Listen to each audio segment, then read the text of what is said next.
मनुष्य का सबसे बड़ा रोग न बीमारी है, न गरीबी, न असफलता, बल्कि असली और सबसे गहरा रोग है चिंता। ये चिंता भी किस बात की? उस कल की जो अभी आया ही नहीं है। आज तुम यहां बैठे हो, लेकिन मन कल में दौड़ रहा है। नौकरी बचेगी या जाएगी, फसल उगेगी या नहीं, बीमारी आएगी या नहीं, जीवन कैसा होगा। मन के भीतर हर पल एक अदृश्य फिल्म चलती रहती है और हम उस फिल्म को इतना सच मान लेते हैं कि वर्तमान ही भूल जाते हैं। लेकिन क्या कभी वो फिल्म ठीक वैसे घटी है जैसे तुमने कल्पना की थी? नहीं। चिंता की कल्पना या तो कभी होती ही नहीं, और अगर होती है तो बिल्कुल अलग। इसलिए चिंता असली दुनिया नहीं, बस मन का बनाया हुआ भ्रम है। ये वैसा है जैसे कोई अपनी छाया पकड़ने के पीछे भागता रहे, दौड़ता रहेगा, पसीना बहाएगा, थक जाएगा, लेकिन छाया कभी हाथ नहीं आएगी। चिंता से कभी समाधान नहीं मिलता, ये सिर्फ समस्या को और बड़ा कर देती है। जब मन चिंतित होता है तो हमारा शरीर भी प्रभावित होता है। दिल तेजी से धड़कता है, सांसें अस्थिर होती हैं, नींद गायब हो जाती है, भीतर बेचैनी उठती है और हमारा पूरा मानसिक संतुलन बिगड़ जाता है। समाधान की दिशा में कदम बढ़ने के बजाय हम डर और असहायता में फंस जाते हैं। चिंता वैसी है जैसे कोई किसान खेत तैयार करके बीज ना बोए और पूरे दिन आसमान की तरफ देखकर यही सोचता रहे कि कल बारिश होगी या नहीं।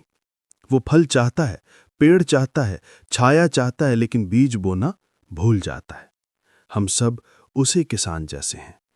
आज का बीज हमारे हाथ में है, आज का काम, आज का कर्म, आज का निर्णय, लेकिन हम कल के फल की चिंता में इतने उलझे रहते हैं कि आज जो करना है वो छूट जाता है। मन की सबसे खतरनाक आदत है या तो अतीत में पछताना या भविष्य में डरना। जो बीत गया उसे बदल नहीं सकते, और जो आने वाला है वो अभी अस्तित्व में ही नहीं है। लेकिन मन इन्हीं दो जगहों में भटकता रहता है। यही भटकाव चिंता बन जाता है। चिंता का सीधा अर्थ है वर्तमान से कट जाना। तुम अभी हो पर जी कहीं और रहे हो। सोचो, क्या चिंता करने से किसी की बीमारी ठीक हुई? क्या किसी को सिर्फ चिंता करने भर से रोटी मिली? क्या किसी ने चिंता करके परीक्षा पास की? कोई भी समस्या केवल चिंता से हल नहीं होती। समाधान कर्म से आता है, जागरूकता से आता है, प्रयास से आता है। चिंता सिर्फ तुम्हारी ऊर्जा खा जाती है और तुम्हें कमजोर बनाती है। एक साधु की कहानी समझो। एक किसान खेत में बैठा आसमान को देख रहा था। खेत तैयार था, जमीन जोती हुई थी, लेकिन बीज बोया नहीं था। साधु ने पूछा, तुम ऊपर क्यों देख रहे हो? किसान बोला, महाराज, सोच रहा हूं कि कल बारिश होगी या नहीं। अगर नहीं हुई तो सब बर्बाद हो जाएगा। साधु मुस्कुराया और बोला, बारिश तुम्हारे हाथ में नहीं है। तुम आसमान की चिंता कर रहे हो और धरती को भूल गए हो। बीज बोना तुम्हारे हाथ में है। तुम अपना काम करो, बाकी जीवन खुद संभाल लेगा। यही हमारा हाल है। हमारा खेत परिवार है, नौकरी है, व्यापार है, पढ़ाई है, रिश्ते हैं, पर हम आसमान यानी भविष्य की चिंता में लगे होते हैं और आज का बीज नहीं बोते। मनुष्य हमेशा उसी बात की चिंता करता है जिस पर उसका वश होता ही नहीं, और जो उसके हाथ में होता है उसे वो नजरअंदाज कर देता है। एक छात्र की तरह सोचो, अगर वो सिर्फ फेल होने की चिंता करता रहे तो ना वो पढ़ पाएगा, ना याद रख पाएगा, ना सफल हो पाएगा। लेकिन अगर वो सोच ले कि आज पढ़ना मेरे हाथ में है, तो उसका मन हल्का होगा, ध्यान केंद्रित होगा और सफलता बढ़ जाएगी। प्रकृति हमें हर पल संदेश देती है। फूल कल के लिए नहीं खिलता, नदी परसों के लिए नहीं बहती, सूरज अगले महीने के लिए नहीं चमकता। वे सभी केवल वर्तमान में जीते हैं, इसी क्षण में। सिर्फ मनुष्य ही ऐसा प्राणी है जो भविष्य की छाया में जलता रहता है।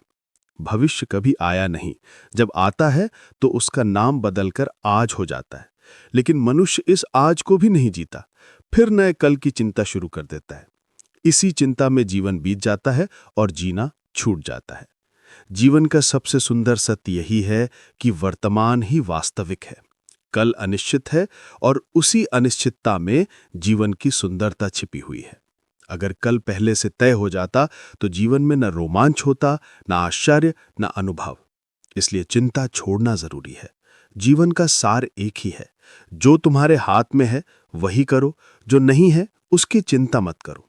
आज को पूरी जागरूकता से जियो, आज का बीज बो, आज का कर्म पूरा करो। कल अपने आप आएगा, जैसे हर बार आया है। चिंता मत करो, वर्तमान में डूब जाओ।